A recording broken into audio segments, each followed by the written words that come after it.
Hi అండి. ఇక్కడ మల్లెపూలు చూడండి.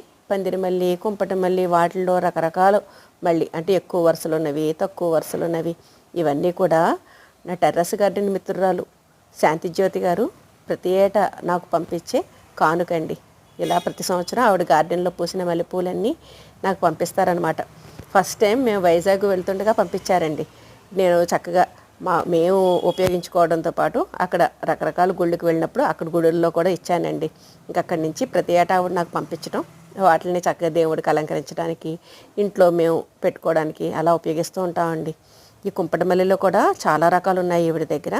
అంటే ఇప్పుడు నేను చూపిస్తున్నప్పుడు అన్నీ ఒకేలా కనిపిస్తున్నాయి, కానీ వీటిలో చిన్న సైజులో పూసేవి, పెద్ద సైజులో పూసేవి, గులాబీలాగా ఒత్తు రేకులతో పూసే బొడ్డు మల్లి, ఇలా డిఫరెంట్ కుంపటి మల్లెలు. అలాగే మనకి సువాసనల్లో కూడా తేడాలు ఉంటాయండి. ఇవి చాలా బాగున్నాయి కదండి.